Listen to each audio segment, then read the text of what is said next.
மாண்புமிகு பேரவைத் தலைவர் அவர்களே,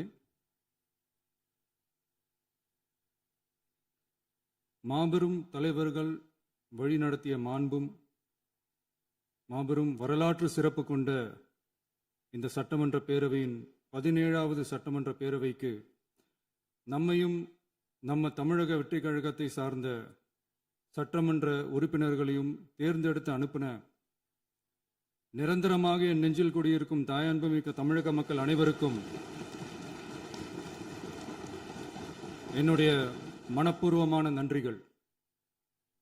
17வது சட்டமன்ற கூட்டத்தொடரின் முதல் ஆளுநர் உரையின் மீதான நன்றி தெரிவிக்கும் தீர்மானத்திற்கு பதிலுரை வழங்க வாய்ப்பளித்த மாண்புமிகு பேரவைத் தலைவருக்கு நம் வணக்கத்தை தெரிவித்துக் கொள்கிறோம்.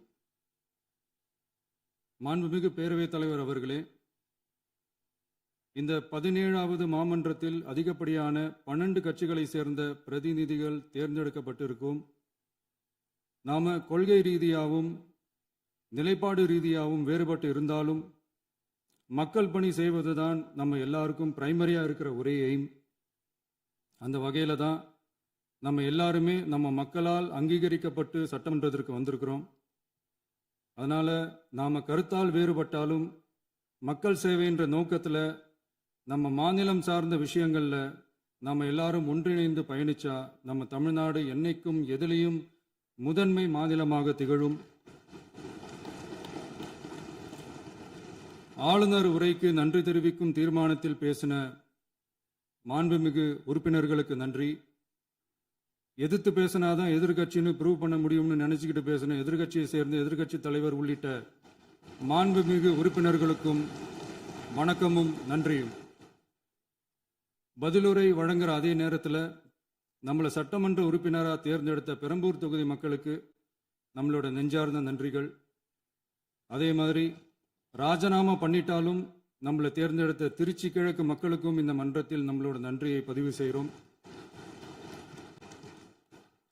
அப்புறம் நம்மளோட அரசியல் பயணத்தை பற்றியும் கொஞ்சம் பதிவு செய்ய விரும்புகிறோம். நாம் ஏதோ ஷூட்டிங்லேருந்து நேராக வந்து சிஎம் ஆன மாதிரியே சில பேர் ஒரு இமேஜ் கிரியேட் பண்ணுறாங்க. அவங்களுக்கு அவங்க ஆசைப்படுற லாங்குவேஜ்லேயே சொல்கிறோம், அது வெறும் ரீல் தான், ரியல் கிடையாது. ஒரு சாதாரண நடிகனாக நம்ம கெரியர் தொடங்குச்சு. அப்புறம் அப்படியே சின்சியராக உழைச்சி மேலே வந்தோம். நம்ம கெரியரில் நாம் மேலே வந்ததுக்கு இந்த விஜய் ஒருத்தன் மட்டுமே காரணம் இல்லை, அவனோட உழைப்பு மட்டுமே காரணம் இல்லை. இந்த விஜயோட உழைப்புக்கும் உயர்வுக்கும் பின்னாடி இருக்கிற ஒட்டுமொத்த தமிழ்நாட்டு மக்களோட அன்பும் அரவணைப்பும் தான் காரணம்.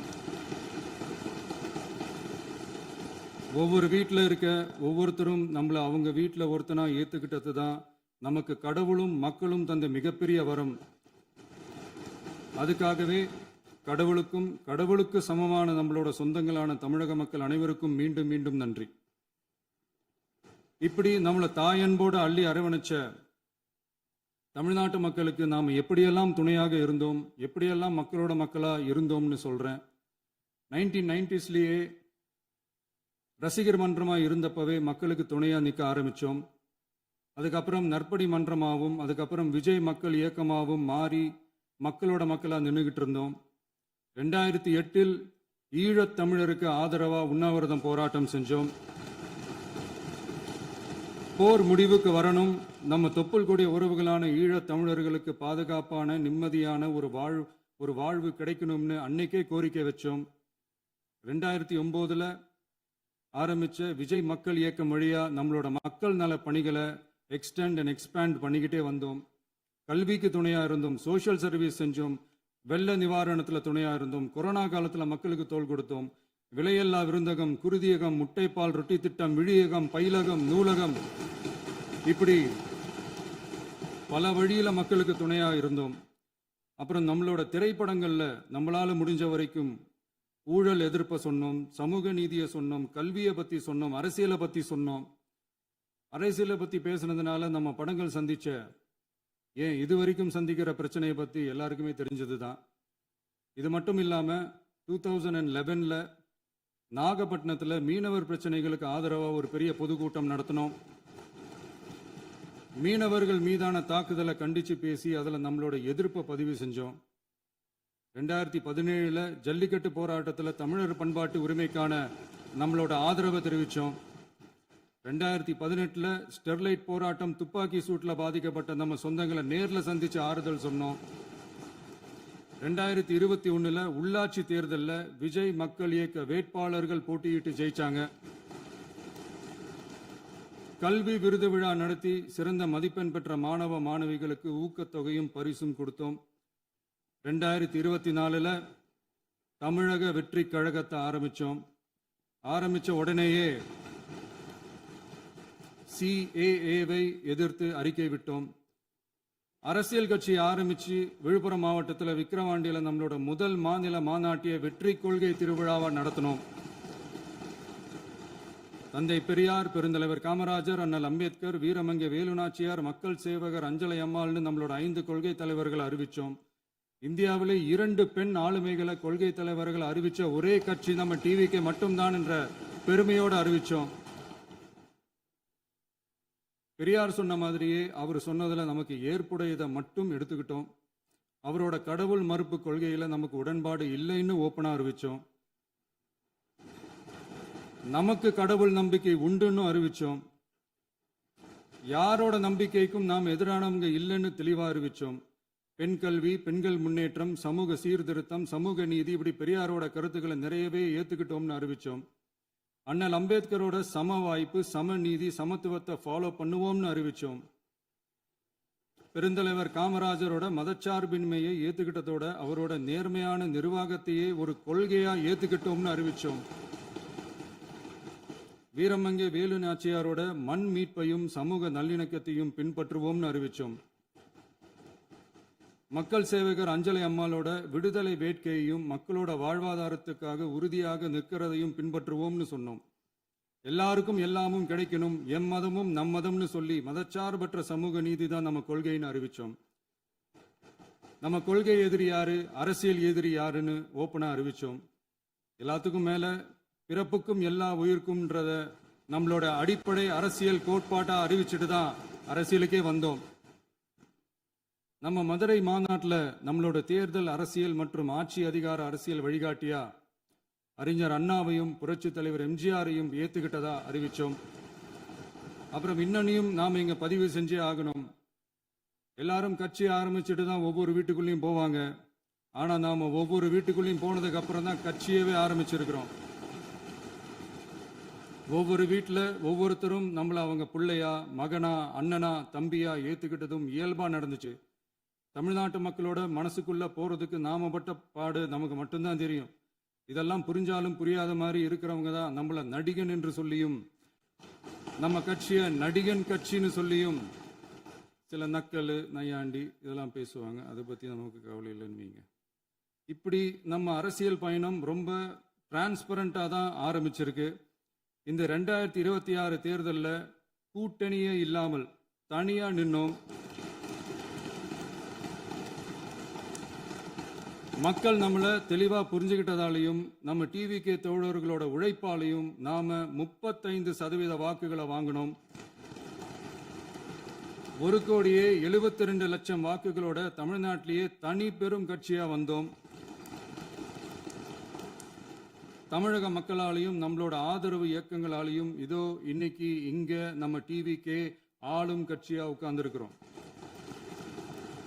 இந்த ஆளும் கட்சியா ஆனதும் அவ்வளவு சாதாரணமாலாம் நடந்துடல. 2.25 வருஷத்துல ஆட்சிக்கு வந்துட்டீங்கன்னு ரொம்ப கிண்டலா கேலியா சிலர் பேசுறாங்க. எங்களோட இந்த 2.25 வருஷ டிராவல்ல எவ்வளவு வலியும் வேதனையும் இருக்குது. நம்மளோட மக்கள் சந்திப்புக்கே அவ்வளவு இடையூறு, அவ்வளவு தடைகள், ஊர் உலகத்துல யாருக்கும் இல்லாத ஒன்னா நமக்கு மட்டுமே தனியா ஸ்பெஷலா எக்ஸ்க்ளூசிவா நிறைய நிபந்தனைகள், நெருக்கடிகள், கட்டுப்பாடுகள், நம்மளை சந்திக்க வர்ற மக்களுக்கு சரியான பாதுகாப்பு இல்லாம, நம்ம கூட்ட நிகழ்ச்சிக்கு போதுமான பாதுகாப்பு இல்லாமன்னு இன்னும் வெளியே சொல்ல முடியாத நிறைய சூழ்ச்சிகள் எல்லாத்தையும் தாண்டி தான் நாம் இந்த இடத்துக்கு வந்திருக்கிறோம். But still miles to go. நம்ம டிராவல்ல எல்லாத்துக்கும் உச்சமா நம்மளோட சொந்தங்கள், நம்மளோட உறவுகள், 41 பேர் கரூர் சம்பவத்தில் இழந்த வேதனை எல்லாம் எப்படி சொல்றதுனே தெரியல. நம்ம மனசை விட்டு என்னைக்கும் அந்த வலியும் வேதனையும் நீங்கவே நீங்காது. அதுலயும் நம்ம மேலேயே பழி போட்ட கொடுமையெல்லாம் இருக்கும் பாருங்க, அதெல்லாம் வேற லெவலுங்க. என்னத்துக்கு அப்படியெல்லாம் செஞ்சாங்கன்னு தெரியல. அரசியல்னா இப்படியெல்லாம் கொடூரமா இருக்கணுமா என்ன? சரி விடுங்க. இந்த விஜய் இவனோட மக்களுக்காக எதையும் தாங்க தயாராகிட்டான். இவ்வளவு பெயின்ஃபுல்லான நம்ம பொலிட்டிக்கல் டிராவல்ல நம்மளோட மிகப்பெரிய ஆறுதலும் பலமும் என்ன தெரியுமா? என் நெஞ்சில் குடியிருக்கும் என்னோட தமிழ்நாட்டு மக்களும் என் உயிருக்கு உயிரான என்னோட தோழர்களும் தான். அவங்களோட பலத்தால தான். அன்னைக்கு 1967 முன்னாள் முதல்வர் மாண்புமிகு அறிஞர் அண்ணா அவர்கள் தலைமையில் அமைஞ்ச சாமானியர்களோட ஆட்சி மாதிரி 1977 முன்னாள் முதல்வர் மாண்புமிகு புரட்சி தலைவர் எம்ஜிஆர் அவர்கள் தலைமையில் அமைஞ்ச மிக சாமானியர்களோட ஆட்சி மாதிரி இதோ இன்னைக்கு அதே வரிசையில 2026 சட்டமன்ற தேர்தலில் இந்த விஜயோட தோழர்கள் இடம்பெற்ற ஒரு மிக மிக சாமானியர்களின் ஆட்சி அமைஞ்சிருக்கு. வாகை சூடும் வரலாறு திரும்பி இருக்கிறது. இப்படி ஒரு தீர்ப்பை மக்கள் அளிச்சதுனால தான் தமிழக வரலாற்றில் ஒரு மகத்தான கூட்டணி ஆட்சியை நாம் அமைச்சிருக்கிறோம். இளைஞர்களால என்ன செய்ய முடியும், பெண்களால என்ன செய்ய முடியும்னு கேட்டவங்களுக்கான பதில் தான் இன்னைக்கு அமைஞ்சிருக்கிற நம்ம ஆட்சி. ஒரே ஒரு குடும்பம் மட்டும் முக்கியம்னு சொல்றது நம்மளோட ஆட்சி அதிகார அரசியல் இல்ல. தமிழ்நாட்டில் இருக்கிற ஒவ்வொரு குடும்பமும் முக்கியம்னு சொல்றது தான் நம்ம அரசியல். நம்மளோட ஆட்சி அதிகாரம் அதான் நம்மளோட மனசாட்சி உள்ள மக்களாட்சி. இந்த 2026 தேர்தலில் யாராலும் உடைக்கவே முடியாதுன்னு சொன்ன மதத்தை உடைச்சோம், சாதியை உடைச்சோம், முக்கியமா காசு கொடுத்து ஓட்டு வாங்குற ஒரு நச்சு கலாச்சாரத்தையே சுக்கு நூறா தூள் தூளா உடைச்சிருந்தோம். நாம கிளீன் கவர்னன்ஸ் அண்ட் குட் கவர்னன்ஸ்ல உறுதியா இருக்கிறோம். இப்ப மட்டும் இல்ல, எப்பவுமே இப்படிதான் இருப்போம். இதுல 100% இது உண்மைன்றதுனால தான் பாரம்பரியமான தினத்தந்தி பத்திரிகை ஊழலின் ஊற்றுக்கண் அடைக்கப்படுகிறதுன்னு 16/6/2026 அன்னைக்கு ஒரு தலையங்கமே எழுதியிருக்கு. ஒரு தவறு செய்தால் அது தெரிந்து செய்தால் அவன் தேவன் என்றாலும் விடமாட்டேன் என்று எம்ஜிஆர் அன்று பாடினார். அதை இன்று விஜய் செயலில் காட்டுகிறார்னு அந்த எடிட்டோரியல்ல எழுதியிருக்கு. இந்த நேரத்தில் தினத்தந்திக்கு நம்மளோட நன்றியை தெரிவிச்சுக்கிறோம். அரசியலுக்கு வந்து 2 வருஷம் தான் ஆகுது. உங்களுக்கு என்ன தெரியும், உங்களால என்ன முடியும்னு கேலியா கேட்டவங்களுக்கு தினத்தந்தியோட பதிலை இப்போதைக்கு போதும்னு நினைக்கிறேன். என்னென்னமோ செய்வான்னு சொல்றானே இந்த விஜய், பல வருஷமா இருக்கிற ஒரு பதவி வெறி பிடிச்ச அரசியலை உடைச்சி எப்படி செய்வான்னு நம்ம மக்களை யோசிச்சிருவாங்க. இதோ இப்போ நம்ம மக்களுக்கு புரிஞ்சிருக்கும். இப்பவும் சொல்றோம், இது வெறும் ஆரம்பம் தாங்க. இந்த மாபெரும் சபையிலிருந்து கேட்கிற மக்களே, நமக்கு கொஞ்சம் அவகாசம் கொடுங்க. இதுக்கு முன்னாடி, அதாவது 2017 கடைசியில இருந்து 2026 ஏப்ரல் வரைக்கும் இருந்த புண்ணியவான்கள் ஆட்சியில ஒவ்வொரு டிபார்ட்மெண்ட்லையும் போட்ட ஏராளமான ஓட்டைகளை அடைச்சிக்கிட்டே படிப்படியா மக்களுக்கு நல்லதையும் செஞ்சுக்கிட்டே வருவோம். அதனாலதான் நமக்கு எதிரா யாரோ சேரவே மாட்டாங்கன்னு நினைச்சவங்க எல்லாம் ஒன்னா சேர்றாங்க. நம்ம ஆட்சிக்கு டேட்டு குறிக்கிறாங்க.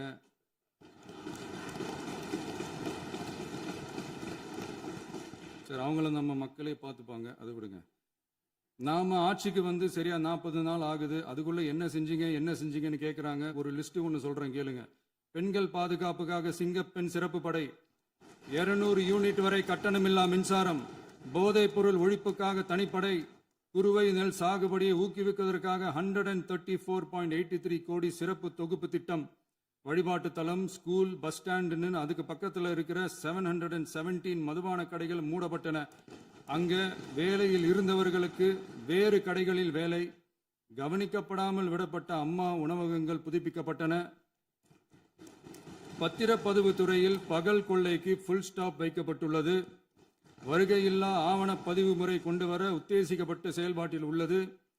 அரசு மற்றும் தனியார் மருத்துவமனையில் ஸ்கேன் மையங்களில் கருவுறுவதற்கு முன் மற்றும் பின் ஏற்படும் தவறுகளை கண்காணிக்கவும், மருத்துவ நிறுவனம் முறைப்படுத்தும் சட்ட விதிகள் பின்பற்றப்படுகிறதா என கண்காணிக்கவும், மருத்துவ மற்றும் ஊரக பணிகள் இயக்கத்தின் பயன்பாட்டிற்காக 40 புதிய வாகனங்கள் வழங்கப்பட்டுள்ளது.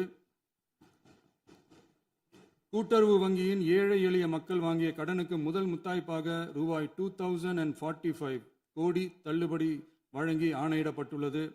ஒன்றிய அரசிடம் கேட்டுக்கொண்டதற்கிணங்க கடந்த 2 வருடமாக நிறுத்தி வைக்கப்பட்ட இருந்த ஜல் ஜீவன் மிஷன் திட்டம் புதுப்பிக்கப்பட்டு ஜல் ஜீவன் மிஷன் திட்டம் 2.0 நடைமுறைக்கு கொண்டு வரப்பட்டுள்ளது. 18,500 கோடி அளவில் உறுதியளிக்கப்பட்ட காஞ்சிபுரம் மாவட்டத்தில் மைய விரிவாக்க திட்டம், கோயம்புத்தூரில் மின்னணு பொருட்கள் மற்றும் மின்னணு அமைப்புகள் உற்பத்தி திட்டம், மற்றும் திருவள்ளூர் மாவட்டத்தில் காட்டுப்பள்ளி எல்என்டி கப்பல் கட்டும் தளம் விரிவாக்க திட்டத்திற்கு ஒப்பந்தங்கள் போடப்பட்டுள்ளன. அனைத்து நிர்வாக நடவடிக்கைகளும் மின்னணு முறையில் மாற்றம் கொண்டு வர நடவடிக்கை எடுக்கப்பட்டு வருகிறது. சட்டவிரோத கல்குவாரி மற்றும் அனுமதியின்றி கனிமங்களை எடுத்துச் செல்வது தடுக்கப்பட்டுள்ளது. பல்வேறு குவாரிகள் சீல் வைக்கப்பட்டுள்ளன. கனிமங்களை கண்காணிப்பது, எல்லைகளை நிர்ணயிப்பது மற்றும் ஆளில்லா விமானம் மூலம் அளவீடு செய்வது போன்றவற்றை செயல்படுத்துவதற்கான பணிகள் மேற்கொள்ளப்பட்டு வருகின்றன. அனைத்து துறைகளிலும் அலுவலர் தலையீடு இல்லாமல் லஞ்ச லாவண்யமற்ற தமிழகத்தை உருவாக்க அனைத்து நடவடிக்கைகளும் முடுக்கிவிடப்பட்டுள்ளது. இதெல்லாம் சாம்பிள் தான், இன்னும் இருக்கு. இந்த வெறும் 40 நாளுக்குள்ளேயே இவ்வளவு செஞ்சிருக்கோம்னா இனி வர்ற நாட்கள்ல கொஞ்சம் கொஞ்சமா படிப்படியா ஸ்டெடியா உழைச்சி லஞ்ச லாவண்யம் இல்லாத, ஊழல் இல்லாத, பெண்களுக்கு பாதுகாப்பான, சுதந்திரமான, டிரான்ஸ்பரண்டான தமிழ்நாட்டை நம்ம சொந்தங்களான தமிழக மக்களுக்கு தர்றது தான் நம்மளோட ஒன் அண்ட் ஒன்லி டார்கெட். கண்டிப்பா அதை நிறைவேற்றியே காட்டுவோம். 8 கோடி மக்கள் நம்மளோட இருக்கிறப்போ ஏங்க அதை செய்ய முடியாது? மாண்புமிகு பேரவைத் தலைவர் அவர்களே, தமிழ்நாட்டின் கருவூலம் எப்படி திசை மாறி உருமாறி தேய்ந்து ஓய்ந்து கிடைக்கிறதுன்னு சொன்னாங்க. திசை மாறி உருமாறி தேய்ந்து ஓய்ந்துன்னு வசனம் மாதிரி ரைமிங்கா இல்லாம வளமான இலக்கியமா இதே சபையில பேசினவங்களோட திறமையான ஆட்சியில நடந்த நிதி மேலாண்மையை பத்தி வெள்ளை அறிக்கையா வெளியிட்டோம். வெள்ளை அறிக்கை வந்ததிலிருந்தே கண்ணை கட்டுதுங்க. அந்த காலத்துல தான் பிள்ளையோ பிள்ளை, தொல்லையோ தொல்லைன்னு சொன்னாங்க. அதே மாதிரி தாங்க அவங்க ஆட்சியாலையும் அவங்களாலையும் இன்னைக்கு தமிழ்நாட்டுக்கே தொல்லையோ தொல்லை. இப்படி ஒரு நிலைமையை உண்டாக்கி வச்சுட்டு இவங்க சொல்றாங்க நமக்கு ஆட்சி செய்ய தெரியாதுன்னு. நம்ம அமைச்சர்களுக்கும் நம்ம சட்டமன்ற உறுப்பினர்களுக்கும் ஒன்றும் தெரியாதுன்னு. ஆமாங்க, எங்களுக்கு தெரியாதுதான். எங்க சட்டமன்ற உறுப்பினர்களுக்கும் அமைச்சர்களுக்கும் மக்கள் பணி செய்ய தெரிஞ்ச அளவுக்கு மக்கள் பணத்தை சுருட்ட தெரியாதுதான்.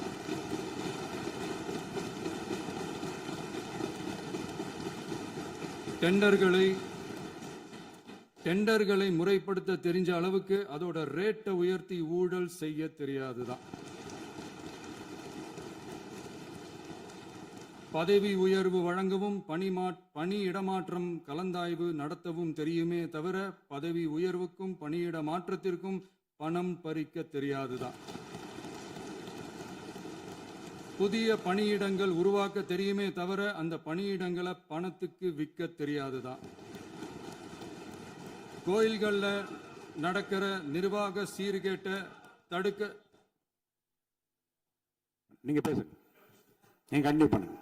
கோயில்கள்ல நடக்கிற நிர்வாக சீர்கேட்டை தடுக்க தெரியுமே தவிர கோயில் பணத்தை கொள்ளையடிக்க தெரியாதுதான்.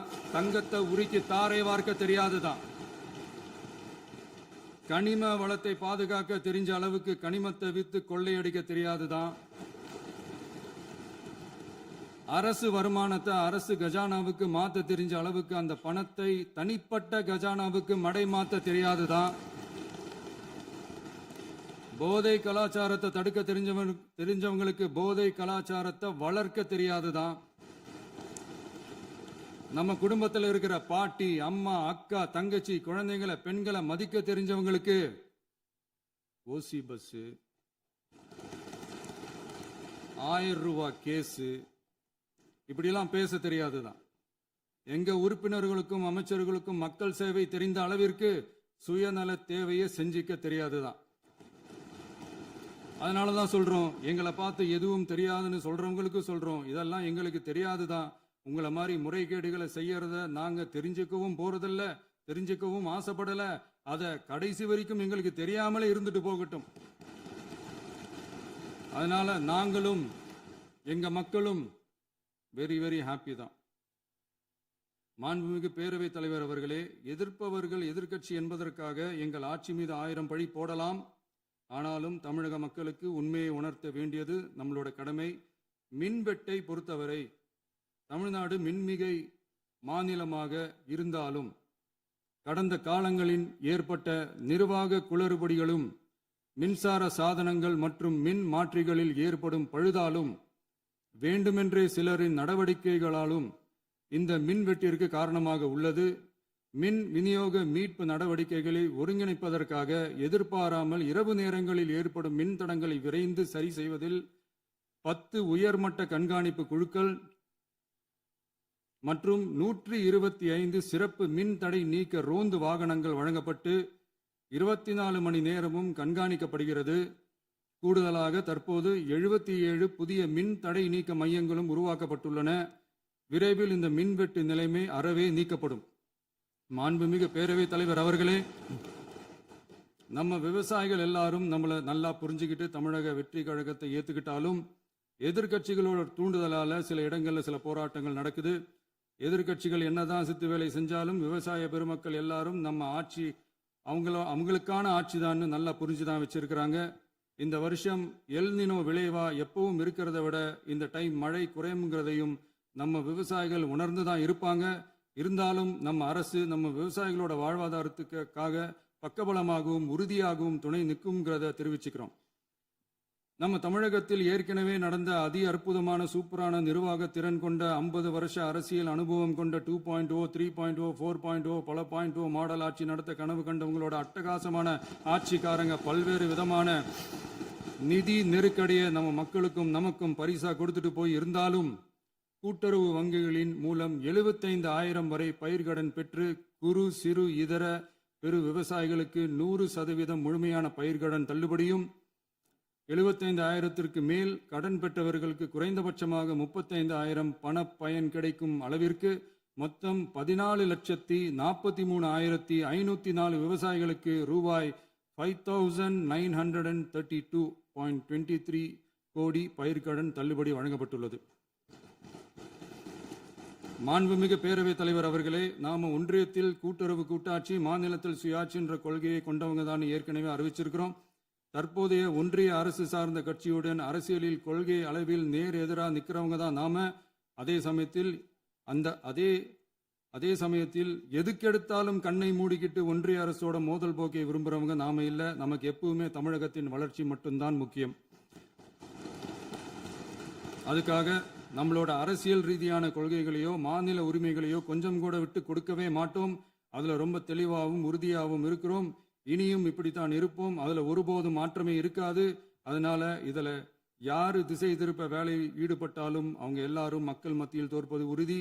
எனவே நம்ம மக்களுக்கோ சிறுபான்மை சகோதரர்களுக்கோ நம்ம ஆதரவு இயக்கங்களுக்கோ எந்தவித சந்தேகமும் வேண்டாம். நாம் யாரோட டீமும் இல்ல. நாம எப்பவுமே பியூரான பீப்புள்ஸ் டீம். இன்னும் சொல்ல போனா நாம secular team, social justice team.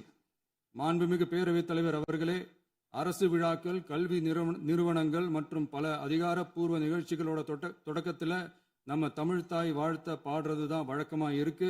தமிழ்தாய் வாழ்த்த பொறுத்த வரைக்கும் நம் அரசு இதுல நம்மளோட உறுதியான நிலைப்பாட்டை ஒன்றிய அரசுக்கு மிக தெளிவா தெரிவிச்சிருக்கு. அது இல்லாம இதில் மாநில அரசின் கொள்கைக்கு ஏற்ப ஒன்றிய அரசின் அறிவிக்கையில் திருத்தம் மேற்கொள்ள கோரிக்கையும் விடுக்கப்பட்டுள்ளது. நீட் தேர்வை பொறுத்தவரை கிராமப்புற மற்றும் பொருளாதார ரீதியாக பின்தங்கிய மாணவர்களுக்கு சமமான வாய்ப்பை வழங்குவதில்லை. மருத்துவ கல்வியில் சமூக நீதி மற்றும் சம வாய்ப்பை நீட் பாதிக்கிறது என்பதை உணர்கிறோம். எனவே மருத்துவ படிப்புகளுக்கான சேர்க்கையை 12ஆம் வகுப்பு மதிப்பெண்களின் அடிப்படையில் நடத்த வேண்டும் என்று நமது அரசு வலியுறுத்தி வருகிறது. மத்திய அரசிடம் நீட்டிலிருந்து தமிழ்நாட்டிற்கு விலக்கு வழங்க வேண்டும் என்று கோரிக்கை விடுத்துள்ளது. மாண்புமிகு பேரவைத் தலைவர் அவர்களே, பேரறிஞர் அண்ணா அவர்கள் தலைமையிலான அரசு 1968 இருமொழி கொள்கையை நடைமுறைப்படுத்தியது. தமிழ் ஆட்சி மொழி, தமிழ் மொழியை பாதுகாப்பது, மாணவர்களுக்கு ஆங்கிலத்தின் மூலம் உலக அளவிலான வாய்ப்புகளை வழங்குவது, எந்த ஒரு மொழியையும் கட்டாயமாக திணிப்பதை தவிர்ப்பது மற்றும் எதிர்ப்பது, நிலத்தின் மொழி மற்றும் பண்பாட்டு அடையாளத்தை பேணுவது என்பதை நம் தமிழக வெற்றிக் கழக ஆட்சி ஏற்றுக்கொண்டுள்ளது. எனவே தமிழ்நாட்டில் தமிழ் ஆட்சி மொழி மற்றும் இருமொழி கொள்கை என்பதில் நமக்கு மாற்று கருத்தே இல்லை. மாண்புமிகு பேரவைத் தலைவர் அவர்களே, கடந்த 11/6/2026 அன்று நடந்த நிதி ஆயோக் கூட்டத்தில் தமிழ்நாடு அரசின் சார்பாக கலந்து கொண்டு வறுமையற்ற தமிழ்நாடு இயக்கம் உருவாக்க தேவையான நிதியையும், தமிழ்நாட்டுக்கு 2 எய்ம்ஸ் மருத்துவமனைகளை தருமாறும், மருத்துவம் மற்றும் பல் மருத்துவ படிப்பிற்கு 12ஆம் வகுப்பு மதிப்பின் அடிப்படையில் இடங்களை நிரப்புதல் குறித்தும், செயற்கை நுண்ணறிவு தொடக்க நிறுவன வளர்ப்பு மையங்கள் தமிழ்நாட்டில் அமைக்கவும், இளைஞர் திறன் மற்றும் வேலைவாய்ப்பு இயக்கம் செயல்படுத்த வேண்டியும், பெண்கள் தலைமையிலான வளர்ச்சி குறித்தும், மீனவ சமுதாயங்களின் வாழ்வாதாரம் மற்றும் மீன்பிடி படகுகள் மற்றும் மீனவர்களை விடுவித்தல் குறித்து நிரந்தர நடவடிக்கை எடுக்க வேண்டியும், காலநிலை தாங்கும் தன்மை பெருந்திட்டம் 2045 கீழ் விண்வெளி உற்பத்தி மையத்தை தேசிய விண்வெளி உற்பத்தி மையமாக அறிவிக்க கோரியும், தமிழ்நாட்டில் சாலை போக்குவரத்து, நெடுஞ்சாலை மற்றும் ரயில்வே அமைச்சகத்தின் மேம்பாட்டு குறித்தும், அனைத்து கிராமங்களையும் டிஜிட்டல் இணைப்பு வசதி ஏற்படுத்துதல் குறித்தும், கூட்டு குடிநீர் திட்டம் தொடரவும்,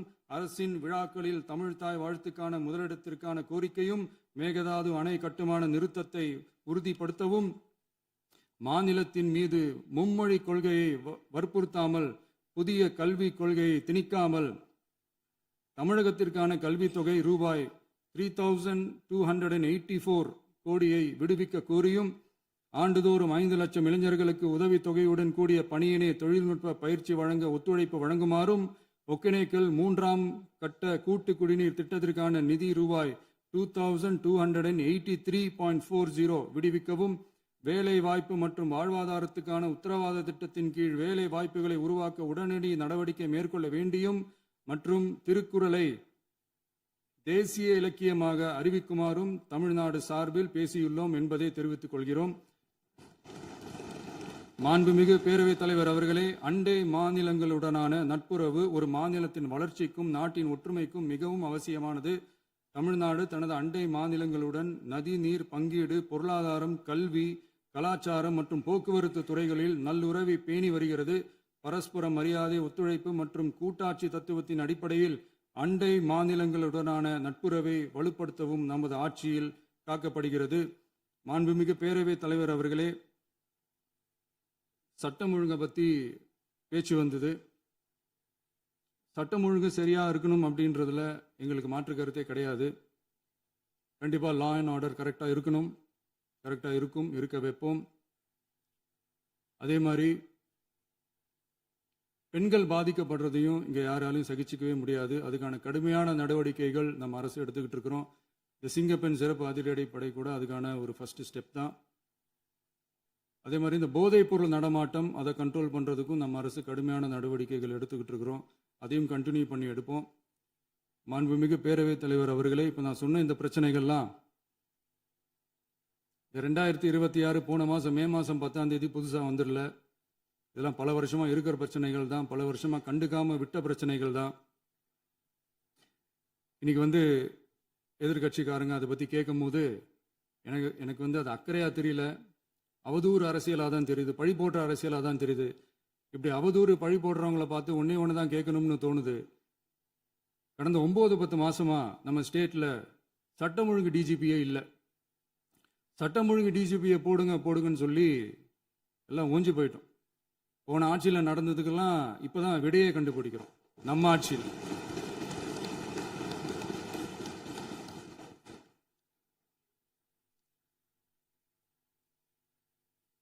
இந்த போதைப் பொருள் நடமாட்டம்லாம் தாறுமாறா அப்படியே பரவி கொட்டி கிடக்குது. இதெல்லாம் இனிஷியல் ஸ்டேஜ்லயே யார் கண்ட்ரோல் பண்ணியிருக்கணும்? போலீஸ் டிபார்ட்மெண்ட் அப்போ யார் கையில் இருந்தது? இத்தனை கேள்வி நம்மளை பார்த்து கேட்குறாங்களே, ஒரே ஒரு கேள்வி தான் நான் கேட்கணும்னு தோணுது.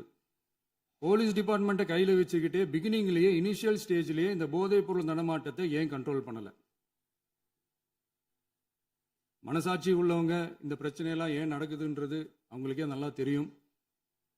இன்னைக்கு சட்டம் ஒழுங்கை பற்றி கேள்வி கேட்கக்கூடாதா அப்படின்னா தாராளமாக கேட்கலாம். இது ஜனநாயக அரசு, மன்னராட்சியெல்லாம் கிடையாது, மனசாட்சி உள்ள மக்களாட்சி. அதனால கேள்வி கேட்கலாம், எல்லாருக்கும் எல்லா உரிமையும் உண்டு. விமர்சனம் செய்யலாம், எல்லாருக்கும் எல்லா உரிமையும் உண்டு. ஆனால் நம்ம ஆட்சியில் என்ன நடவடிக்கைகள் எடுத்திருக்கோன்றது தெரிஞ்சுக்கிட்டு அதுக்கேற்ற மாதிரி ஒரு நடுநிலையாக பேசுனீங்கன்னா கொஞ்சம் நல்லா இருக்கும். சட்டம் ஒழுங்கை பற்றி யாருக்கு என்ன யோசனை இருந்தாலும், மக்கள் நலனுக்காக யாருக்கு என்ன யோசனை இருந்தாலும் அதை தாராளமாக சொல்லலாம். நம்ம அரசு அது காது கொடுத்து கேட்கும். ஆனால் நம்ம அரசினுடைய நிர்வாகத்திறன் அதை பற்றி பேசுறவங்களுக்கு இந்த ஊரடிச்சு உலையில போட்டு ஊழல் மேல ஊழலா செஞ்சுக்கிட்டு அதுல இருந்து தப்பிக்கிறதுக்கு பேர் தான் நிர்வாகத்திறன் அப்படின்னு சொன்னா, அப்படிப்பட்ட ஒரு ஊழல் செய்யற நிர்வாகத்திறனை நம்ம அரசு ஒரு நாளும் செய்யாது. பொட்டி பெட்டியா பணத்தை வச்சுக்கிட்டு, பெட்டியை வச்சு எல்லாம் செஞ்சுக்கிட்டு, போதைப் பொருள் பாதுகாவல் கழக மாடல் அரசாங்கம் செஞ்ச ஒவ்வொரு ஊழலா வெளியில வந்துகிட்டு இருக்கு. டாஸ்மாக்ல அது என்னப்பா அது பேரு, பார்ட்டி ஃபண்ட் கட்சி நிதி அப்படின்ற பேர்ல அடிச்ச கொள்ளையெல்லாம் ஒன்று ஒன்றா இப்போ கவர்மெண்ட்டோட கஜானாவுக்குள்ள கொண்டு சேர்த்துக்கிட்டே இருக்கிறோம். உட்காருங்க. மாண்புமிகு முதல்வர்கள் பதில் உரைக்கு பிறகு முதல்வர் பதில் உரைக்கு பிறகு நேரம் தரேன். அப்ப பேசட்டும், அவங்க பேசட்டும், அவங்கள பேச அனுமதி. உட்காருங்க, உட்காருங்க.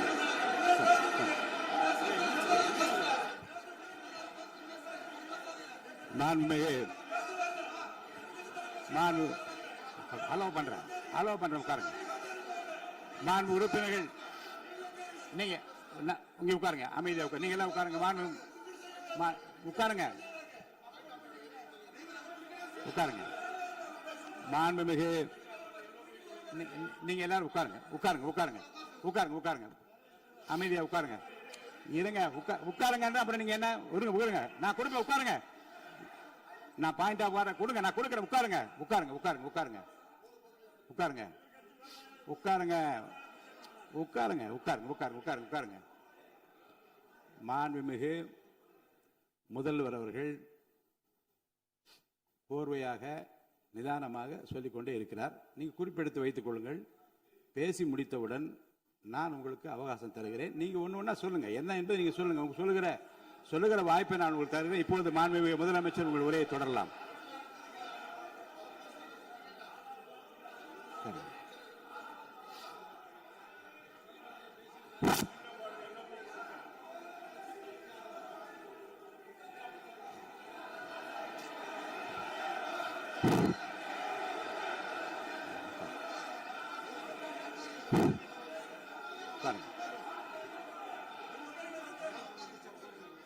நான் எழுந்த பிறகு உட்கார்றதான் முறை. உட்காருங்க, எல்லாரும் உட்காருங்க. தேசிய உட்கார்.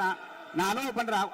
உட்காருங்க, அமைதியா உட்காருங்க. நான் அலோவ் பண்றேன். அமைதியா உட்காருங்க, உட்காருங்க. அங்க இருந்து குரல் கொடுக்காதீங்க.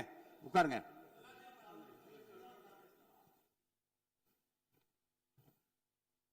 இனிமையான இந்த விவாதத்தில் இதுவரை குறுக்கீடுகள் இல்லாமல்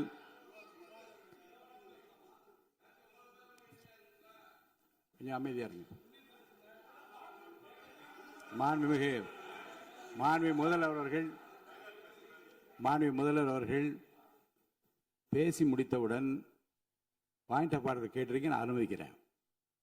எதிர்கட்சி தலைவருக்கு மட்டும் நான் அனுமதி தருகிறேன். அவர் எழுந்து பேசலாம். மாண்பு முதலமைச்சர் நீங்க கண்டினியூ பண்ணி முடிக்கலாம். நீ எல்லாரும் எழுந்துச்சீங்கன்னா சரி வராது. உட்காருங்க, நான் சொல்லியிருக்கேன். உட்காருங்க, உட்காருங்க, உட்காருங்க.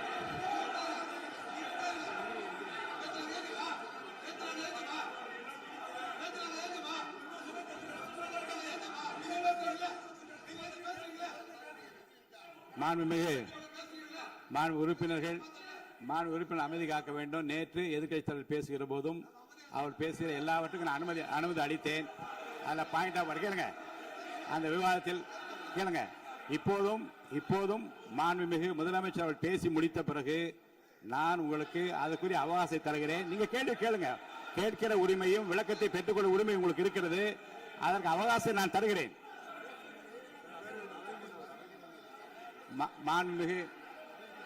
மாண்புமிகு உறுப்பினர் அமருங்க. நான் என் தீர்ப்பை சொல்லுகிறேன். மாண்புமிகு முதலமைச்சர் அவர்கள் பேசி முடித்தவுடன் எதிர்க்கட்சி தலைவருக்கு அந்த வாய்ப்பை நான் தருகிறேன். நிச்சயமா அந்த கேள்வி கேட்கலாம். உட்காருங்க எல்லாரும். பேரவை முன்னவர் பேசுங்க. மாண்பு பேரவைத் தலைவர் அவர்களே, இன்று இவர்கள் முயற்சி செய்வது அவர் ஆளுங்கட்சியாக இருக்கின்ற போது இருங்க, நான் சொல்லிடுறேன் பிளீஸ். ஒரே நிமிஷம் நான் சொல்லிடுறேன் பிளீஸ். ஆளும் கட்சியாக இருக்கின்ற போது நீங்கள் சொன்ன ஒரே வார்த்தை, நாங்கள் பேசி முடித்ததற்கு பிறகு குறிப்பிடுத்துவிட்டு நீங்கள் எந்த கேள்வி வேண்டுமானாலும் கேட்கலாம் என்று ஒரு முறையை நீங்கள் பின்பற்றினீர்கள். அதே முறையை இப்போது பின்பற்ற வேண்டும் என்று கேட்டுக்கொள்கிறேன். பள்ளிக்கல்வித்துறை அமைச்சர், மாண்புமிகு பேரவைத் தலைவர் அவர்களே, நேற்றைய தினம் கூட எதிர்க்கட்சி தலைவர் சொன்னதை முழுமையாக கேட்டு இறுதியில் ஒரு வாய்ப்பு தந்தீங்க. அதுவும் இல்லாம இந்த நேரத்தில் நேரலையில் நீங்களும் பாக்குறீங்க. அங்கிருந்து உரிமையில் விழித்து இந்த பக்கம் இருக்க உறுப்பினர்களை பார்த்து அப்படின்னு உரிமையில் விழிப்பதை உங்கள் மூலமாக கண்டிக்கிறேன். அந்த வார்த்தையை அவை குறிப்பிலிருந்து நீக்கணும். கண்ணியம் காத்து முதல்வர் முழுமையாக பேசுவதை காத்து கண்ணியம் காத்து இந்த சபைக்கு ஒரு மரபு இருக்கிறது. அதை மூத்த உறுப்பினர்கள் பின்பற்றும்படி உங்கள் மூலமாக கேட்டுக்கொள்கிறேன். மாண்புமிகு முதலமைச்சர் அவர்கள் உரையை தொடரலாம். நான் தரேன். நான் உறுதியாக மாண்புமிகு முதலமைச்சர் அவர்கள் பேசி முடித்தவுடன் எதிர்க்கட்சி தலைவருக்கு அந்த வாய்ப்பு தரப்படும் என்பதை உறுதியாக சொல்லிவிட்டேன். இடையிலே குறுக்கீடு செய்யாமல் அந்த பேச்சு முழுமையாக பேசி முடிக்க நீங்கள் அனுமதி வழங்க வேண்டும் என்று கேட்டுக்கொள்கிறேன். அமைதியா உட்காருங்க. அவங்க பேசி முடிக்கட்டும், நீங்க கேளுங்க. நான் என்ன சொல்றேன், கேட்கிற உரிமையும் விளக்கத்தை கேட்டு பெற உரிமை உங்களுக்கு இருக்கிறது. ஆனா இடையிலே குறுக்கீடு செய்யாமல் அதை முடிக்கும்படி நான் கேட்டுக்கொள்கிறேன். மாண்புமிகு முதலமைச்சர் அவர்கள் தொடர்ந்து நீங்க பேசலாம்.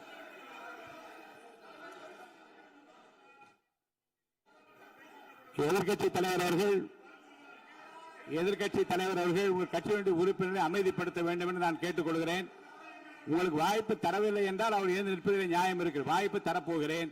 நான் முதலமைச்சர் அவர்கள் பேசி முடித்தவுடன் உங்களுக்கு வாய்ப்பு தரப்படும். அது வரைக்கும் உங்களுடைய உறுப்பினரை அமைதி காக்க நீங்கள் தான் பார்த்துக் கொள்ள வேண்டும். மாண்புமிகு அவை முன்னவர்.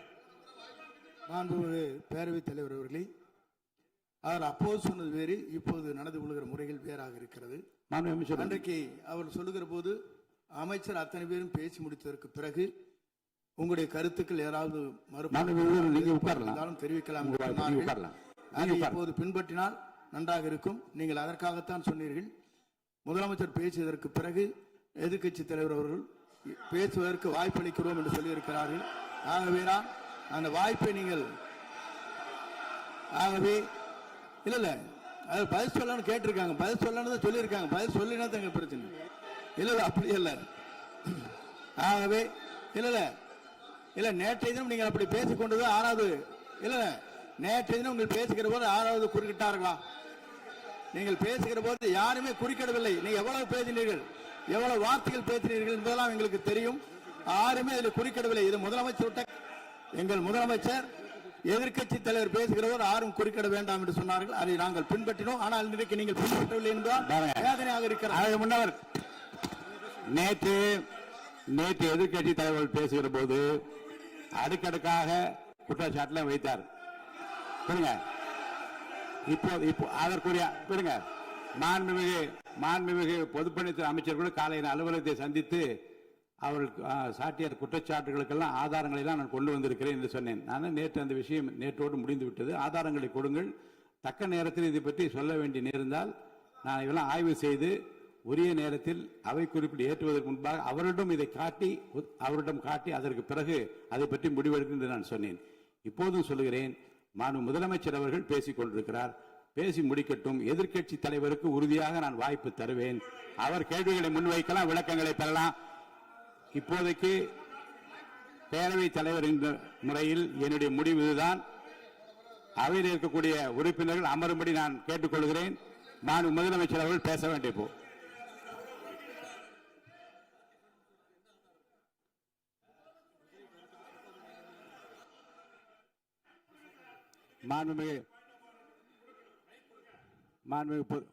இருங்க.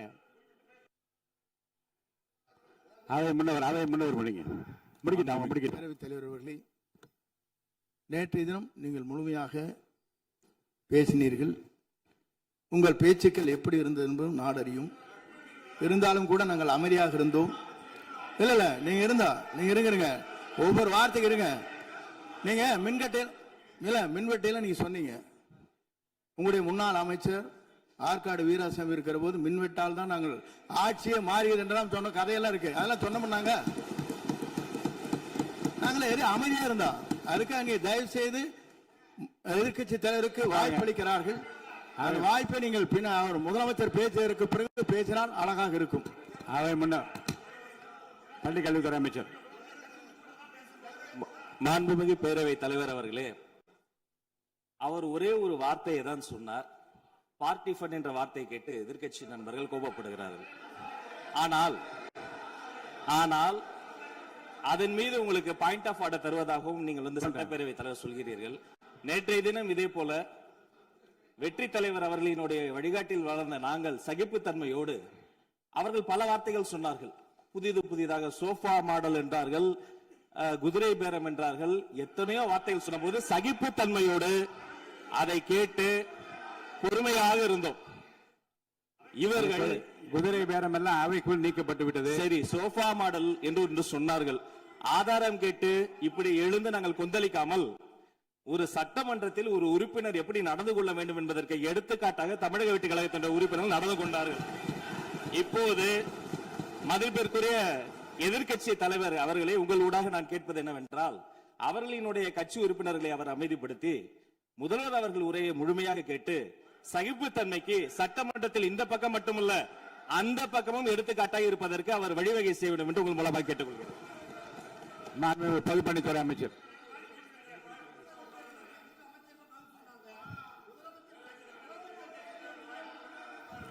மாண்புமிகு பேரவைத் தலைவர் அவர்களே, திராவிட முன்னேற்ற கழகம் முதல் நாளில் இந்த சபையுடைய மரபையும் பாரம்பரியத்தை பற்றியும் நமக்கு வகுப்பெடுத்தார்கள். அந்த மரபுப்படி எங்களுடைய தலைவருடைய வழியில் இந்த சட்டசபையுடைய நிகழ்வுகளில் நாங்கள் கலந்து கொண்டிருக்கிறோம். நேற்று எதிர்க்கட்சி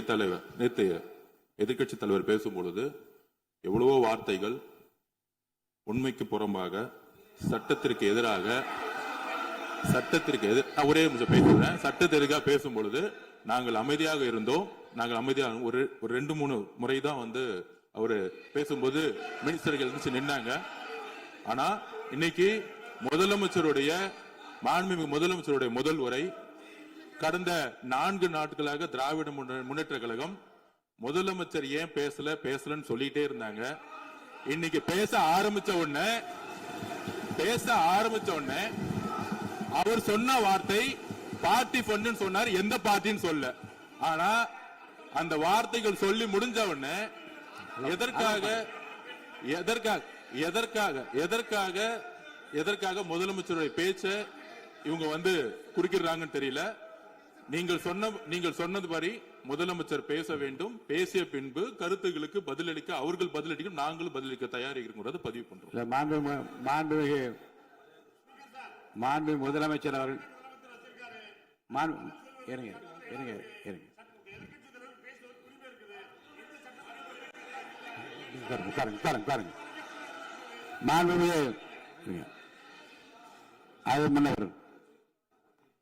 மரபு இருக்கிறது, எப்போது வேணும் பாயிண்ட் ஆஃப் ஆர்டர் இருக்கலாம். இருந்தாலும் கூட நீங்க அந்த மரபை நீங்க கடைபிடித்தீங்களா உங்க ஆட்சியில? நீங்க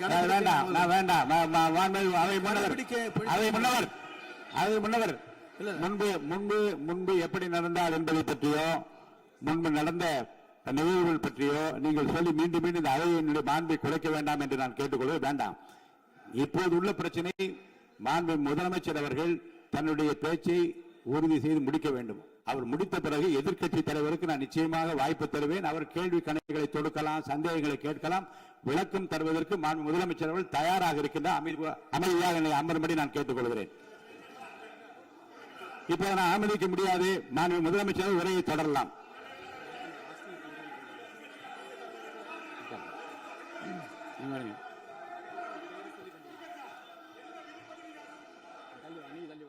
மாண்புமிகு உறுப்பினர் ஆஸ்தின் உங்க இடத்துல போய் உட்காருங்க. மாண்புமிகு உறுப்பினர் ஆஸ்தின், நீங்க ஒரு மூத்த உறுப்பினர், சபை விதிகளை நன்கு தெரிந்த ஒரு உறுப்பினர், நீங்க போய் இடத்துல உட்காருங்க. முதல்ல மாண்புமிகு முதலமைச்சர் அவர்கள் உரையை தொடரலாம். இப்போது எந்த விதமான பாயிண்ட் ஆஃப் ஆர்டர்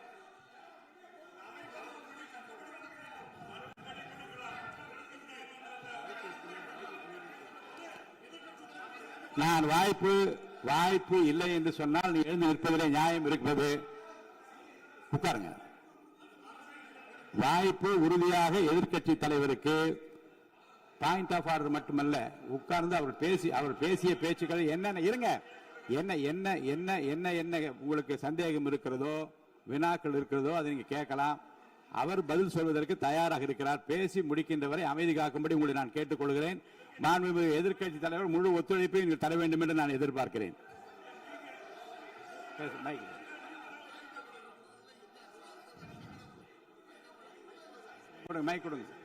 மாண்புமிகு எதிர்க்கட்சி தலைவர், பேரவைத் தலைவர், நீங்க உட்காருங்க. நேற்று நான் பேசும்போது சில அமைச்சர்கள் குறுக்கிட்டு பேசினாங்க, அதற்கு நீங்க அனுமதி கொடுத்தீங்க. அதே மாதிரி இன்னைக்கு முதலமைச்சர் பேசும்போது சில வார்த்தைகள், தவறான வார்த்தைகள் பேசுறாரு. அவர் பார்ட்டி ஃபண்ட் அப்படின்னு சொல்லியிருக்கிறாரு. அவர் அமைச்சர் அவரு அந்த பார்ட்டி ஃபண்ட் எந்த பார்ட்டின்னு கூட சொல்ல தைரியம் இருந்தா சொல்லுங்க, நாங்க அதெல்லாம் ஃபேஸ் பண்ண தயாரா இருக்கோம். எதையும் ஆதாரத்தோடு எதையும் பேசுங்க. நீங்க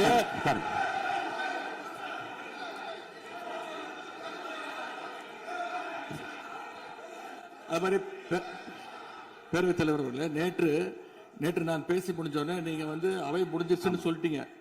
நாங்கெல்லாம் வீட்டுக்கு போயிட்டோம். வீட்டுக்கு போய் டிவி போட்டு பார்த்தா அங்க இன்னொரு அமைச்சர் வந்து இன்னும் பதில் சொல்லிட்டே இருந்திருக்கிறாரு. அதற்கெல்லாம் நாங்க இப்ப என்ன பதில் இது, என்ன மரபு இது? நீங்க இப்ப பேசிக்கிட்டே இருப்பீங்களா? நாங்க அதை பார்த்துக்கிட்டே இருக்கணுமா? அதே மாதிரி இன்னைக்கு முதலமைச்சர் அவர்கள் பேசும்போது நாங்களும் அமைதியா கேட்டுட்டு தான் இருந்தோம். ஆனா சில கருத்துக்கள் அவர் பேசும்போது அதை நாங்க அனுமதிக்க முடியாது. ஆதாரத்தோடு ஏதாவது பேசணும்னா, குற்றச்சாட்டுகள் சொல்லும் போது ஆதாரத்தோடு சொன்னீங்கன்னா அதை நாங்க வந்து ப்ரூவ் பண்றதுக்கு தயாராக இருக்கு. மாண்புமிகு உறுப்பினர் அவர்கள் இருங்க. நேற்று மாண்புமிகு எதிர்க்கட்சி தலைவர்கள் பேசியதும் மாண்புமிகு பொதுப்பணித்தலைவர்கள் பேசியதும் ஆதாரம் இல்லாமல் பேசக்கூடாது என்று நான் சொன்னேன். ஆய்வு செய்து நீக்கப்பட வேண்டியது நீக்கும் என்று சொன்னேன். இப்போது மாண்புமிகு முதல்வர் அவர்கள் பேசி முடிக்கட்டும். நீங்கள் கூறிய கருத்துப்படி அதில் ஆதாரங்கள் இல்லாத குறிப்பாக இருந்தால் அதை நீக்குவதற்குரிய உரிமை எனக்கு இருக்கிறது. ஆய்வு செய்து நான் நடவடிக்கை எடுப்பேன். இப்போது மாண்புமிகு முதலமைச்சர் அவர்கள் பேசலாம். இந்த டாஸ்மாக் மாதிரியே பல டிபார்ட்மெண்ட்லேயும் மறுபடியும் சொல்கிறேன், கட்சி நிதின்ற பேரில் அடித்த கொள்ளைய ஒன்று ஒன்றா கவர்மெண்ட்டோட கஜானாக்குள்ளேயே கொண்டு சேர்த்துக்கிட்டே இருக்கிறாங்க. இப்போவும் சொல்கிறேன், மக்கள் பணத்திலேருந்து ஒரு பைசா கூட தொடமாட்டோம், தொடவும் விடமாட்டோம், தொட்டா விடமாட்டோம். இதுக்கு முன்னாடி தொட்டவங்களையும் விடமாட்டோம்.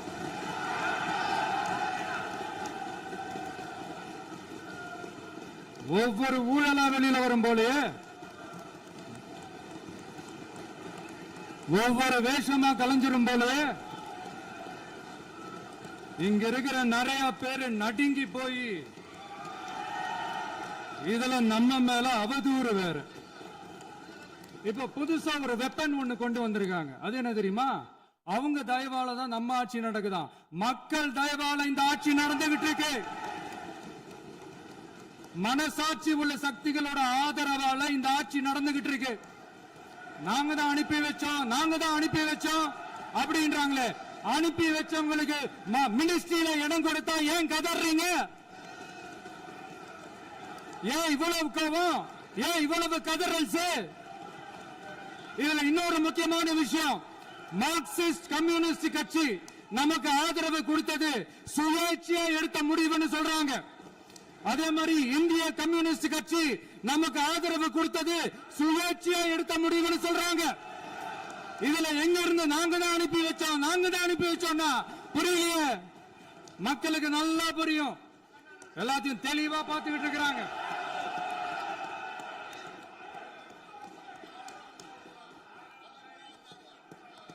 முதலமைச்சர் கண்டினியூ பண்ணலாம். மாண்பு முதலமைச்சர்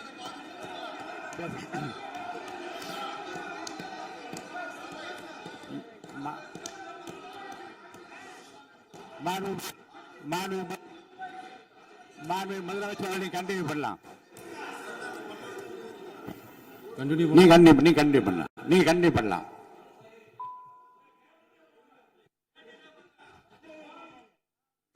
இந்த சமூக நீதி அரசுன்னு சொல்றவங்களை பார்த்து கேட்கிறேன், நம்ம பட்டியலின சகோதரர்களுக்கு எத்தனை அமைச்சர் பதவி கொடுத்தீங்கன்னு கொஞ்சம் சொல்ல முடியுமா? ஆனா நம்மளுடைய அரசுல 8 அமைச்சர் பதவிகள் யாருக்கு? நம்ம பட்டியலின சகோதரர்களுக்கு. எல்லாம் நம்ம அண்ணன், நம்ம தம்பி, நம்ம தங்கச்சிங்க. அண்ணல் அம்பேத்கர் அவர்களுடைய கிட்டத்தட்ட 100 ஆண்டு கால கனவு இப்ப நிறைவேறி இருக்கு.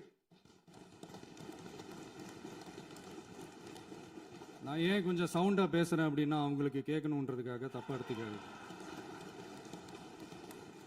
அதே மாதிரி பெண்களோட பாதுகாவலர் நாங்க தான் அப்படின்னு சொல்லிக்கிறவங்களை கேட்கிறேன், எத்தனை பெண்களுக்கு அமைச்சர் பதவியில இடம் கொடுத்தீங்க கொஞ்சம் சொல்ல முடியுமா? எங்க அரசுல 4 சகோதரிகளுக்கு அமைச்சர் பதவி கொடுத்திருக்கிறோம்.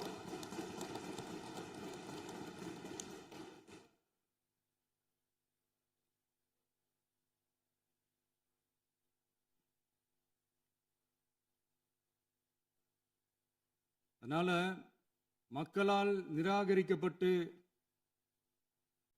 மக்களால் அகற்றப்பட்டவங்களுக்கு ஒன்னே ஒன்று சொல்லிக்கிறோம், தப்பே செய்ய மாட்டோம், ஊழலே செய்ய மாட்டோம், நேர்மையா தான் இருப்போம், நியாயமா தான் இருப்போம் அப்படின்னு சொல்றவங்களால மட்டும்தான் கூட்டணி ஆட்சி அமைக்க முன்வரும்.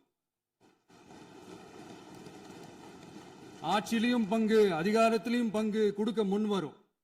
ஊழல்லையே ஊறி போனவங்களால இந்த கூட்டணி ஆட்சியோ ஆட்சியிலையும் பங்கு அதிகாரத்திலையும் பங்கு கொடுக்க முன்வராது.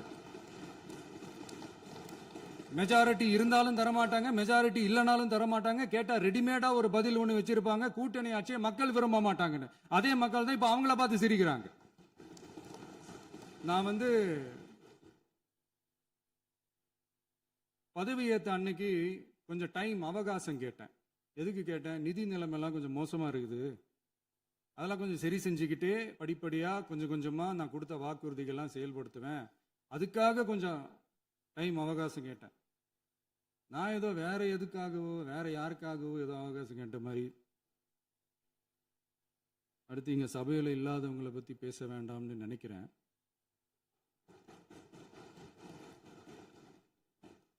இங்க நம்மளை பத்தி அவதூறு பரப்புறதோட மட்டும் இல்லாம இப்ப நம்ம மக்கள் மேலேயும் அவதூறு பரப்ப ஆரம்பிச்சிட்டாங்க.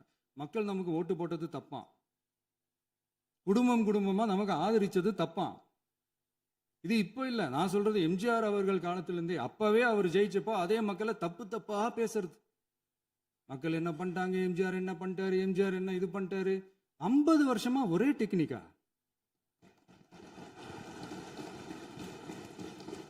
டெக்னாலஜி எல்லாம் மாறி வேற எங்கேயோ போயிட்டு இருக்கு பஸ். இதுல கொஞ்சம் டெக்னிக்காச்சும் கொஞ்சம் மாத்தினா கொஞ்சம் நல்லா இருக்கும். அதனால மக்களுக்கு யூஸ்ஃபுல்லா இருக்கிற மாதிரி இந்த ஆக்கப்பூர்வமான கருத்துக்களோ ஆக்கப்பூர்வமான யோசனைகளோ இருந்தா சொல்லுங்க, அதை நாங்க டெஃபரெண்டா எடுத்துக்கிறோம். ஆனா அதை விட்டுட்டு இந்த நக்கல் நையாண்டி சம்பந்தம் இல்லாத பேச்சு இதெல்லாம் பேசிட்டு அப்புறம் முதல்வர் பதில் சொல்லல, முதல்வருக்கு பதில் சொல்ல தெரியல அப்படின்னா அப்புறம் என்ன சோஃபா மாடல் ஆட்சியா? அது என்னன்னு புரியறதுக்கே எனக்கு ரொம்ப நாள் ஆச்சு. இந்த sofa set, table chair, teapoy, furniture பிசினஸ்லாம் வேற எங்கேயா வெளியில போய் பண்ண சொல்லுங்க. அப்படி அந்த பிசினஸ் தான் பண்ணணும்னா நிறைய பிசினஸ் பண்ற மாதிரி வெளியில போய் பண்ண சொல்லுங்க, இங்க சட்டசபைக்குள்ள வேணாம். அதனால ஆக்கப்பூர்வமான கருத்துக்கள் இருந்தா சொல்லுங்க, டெஃபினட்டா அது சரியா இருந்தா நாங்க ஏத்துக்கிறோம். எனக்கு ஒரு குட்டி கதை ஒண்ணு ஞாபகம் வருது, சொல்லாமா? ஒரு ஊர்ல ஒரு பெரியவர் வெயில் ரொம்ப ஜாஸ்தியா இருக்குன்னு சொல்லிட்டு கண்ணுக்கு மேல கை வச்சுக்கிட்டு இப்படி சுத்தி முத்தி தேடிக்கிட்டு இருந்தாராம். அப்ப கூட இருந்த ஒரு சின்ன பையன் என்ன தேடுறீங்க அப்படின்னு கேட்டானா. அதுக்கு அந்த பெரியவர் சொன்னாரா, அது ஒண்ணு இல்ல தம்பி, உங்க அப்பா இங்கதான் இருப்பாருன்னு சொன்னாங்க, அதான் தேடிக்கிட்டு இருக்கேன். எங்க உங்க அப்பாவையா காணோம்?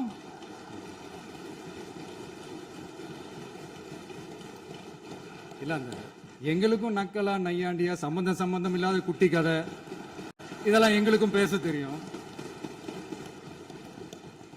அந்த கதையில பெரியவர் அப்படி சொன்னாராம், தப்பா எடுத்துக்காதீங்க. அந்த கதையில பெரியவர் அப்படி கேட்டாராம்.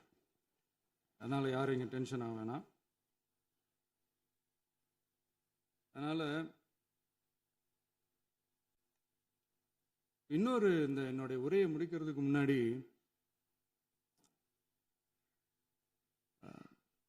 போயிட்டாங்க, பேசலாமா? நிறைய உங்க கருத்துக்களை நீங்க முழுமையாக மன நிறைவோடு பேசலாம். டிவியில் பார்த்தோம். சரி, அதான் 5 நிமிஷம் பேசுனதுக்கே கொளத்தூரி இந்த ஆட்டம் அடிச்சு பேசுனா அப்புறம் என்ன பண்றது? கடைசியா நான் இந்த உரையை முடிக்கிறதுக்கு முன்னாடி ஒரு முக்கியமான ஒரு விஷயம் பத்தி சொல்லணும்.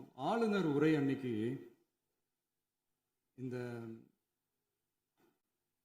தமிழ் தாய் வாழ்த்துக்கு அப்புறம் தேசிய கீதம் பாடினது தப்பு, தேசிய கீதம் 2 முறை பாடினது தப்பு,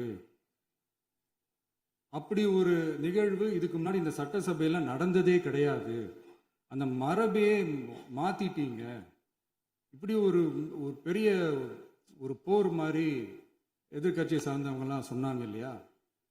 அந்த மாநில உரிமை போராளிகளை, அந்த மரபு காக்கிற உரிமை போராளிகளை ஒரே ஒரு கேள்விதான் கேட்கணும். 2021 ஆகஸ்ட் 2 ஞாபகம் இருக்கா? Centenary celebration of Tamil Nadu legislature. அந்த ஃபங்க்ஷனில் நம்ம முன்னாள் முதலமைச்சர் கருணாநிதி அவர்களோட கலைஞர் அவர்களுடைய கலைஞர் அவர்களுடைய புகைப்படத்தை மாண்புமிகு குடியரசுத் தலைவர் திறந்து வைக்கிற ஒரு ஃபங்க்ஷன். அந்த ஃபங்க்ஷனில் national anthem followed by Tamil Thai Vazhthu அப்படின்னு அறிவிச்சது ஞாபகம் இருக்கா? அதாவது தேசிய கீதத்துக்கு அப்புறமா இரண்டாவது முறையா, நோட் திஸ் பாயிண்ட் மாண்புமிகு பேரவைத் தலைவர் அவர்களே, ப்ளீஸ் நோட் திஸ் பாயிண்ட். தேசிய கீதத்துக்கு அப்புறம் இரண்டாவது முறையாக தமிழ் தாய் வாழ்த்து பாடப்படும் அப்படின்னு சொன்னது ஞாபகம் இருக்கா? அதுவும் முத்தமிழ் அறிஞர் அப்படின்னு சொல்ற நம்ம கலைஞர் அவர்களுடைய அந்த புகைப்படம் வெளியிட்டு விழாவில் அவர் இருந்த இதே சபையில தமிழை இரண்டாவது இடத்துக்கு தள்ளினது யாருன்னு ஞாபகம் இருக்கா?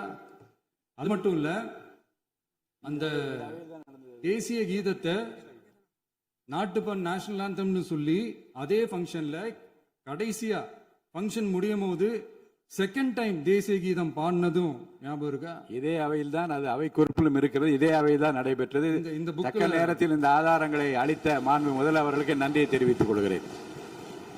டவுட் இருந்தா இந்த புக்கை பார்த்து தெரிஞ்சுக்கலாம். அதனால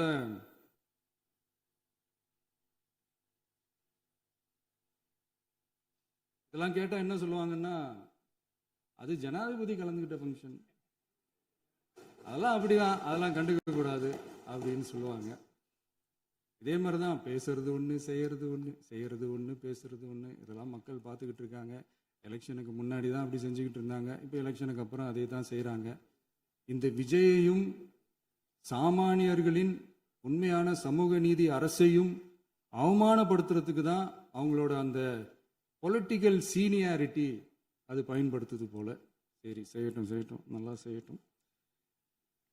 இப்போ ஆனாலும் நம்மளுடைய மாநில உரிமை, மொழி உரிமை, உத்தம உத்தரர் போல வேஷம் போடுற எதிர்கட்சிக்கு ஒன்றை மட்டும் ஆணித்தரமாக சொல்றோம். உங்களை மாதிரி தமிழ்னு சொல்லிக்கிட்டு, மொழி, பண்பாடு, கலாச்சாரம்னு சொல்லிக்கிட்டு ரெட்டை வேஷம் போடுறவங்க நாங்க கிடையாது. உலகெங்கும் வாழும் என் தமிழ் சொந்தங்களுக்கு நம்முடைய உத்தரவாதம் தமிழ் தான் எங்க உயிர் நாடி அப்படின்றத மறக்க மாட்டோம். இப்பவும் சொல்றோம், மாநில உரிமையில எப்பவும் உறுதியா இருப்போம். அதே சமயத்துல அரசியல் வேற, ஒன்றிய மாநில அரசுகளுக்கு இடையே இருக்கிற நிர்வாக அணுகுமுறை வேற. இதுல நாங்க ரொம்ப தெளிவா இருக்கிறோம். அதனால எங்களுக்கு பாடம் எடுக்கிறதா நினைச்சுக்கிட்டு உங்க வேஷத்தை நீங்களே கொஞ்சம் கொஞ்சமா கலைச்சிக்கிட்டே வர்றீங்க, மறந்துடாதீங்க. அப்புறம்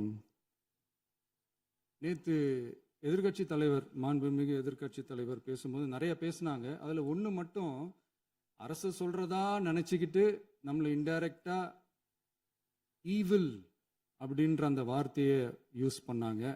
எனக்கு ஒண்ணு தான் சொல்லணும்னு தோணுது. ஈவில்ஸ்னு டெவில்ஸ் பேசக்கூடாது.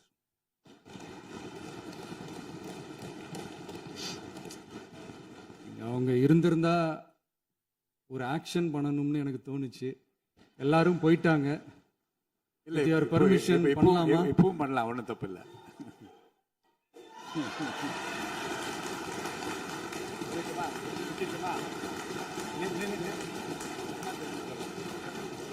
யார் சொல்லுங்க?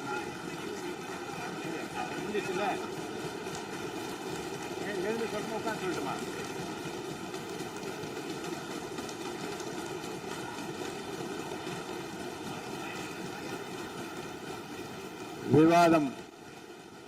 விவாதம் முடிவுற்றது.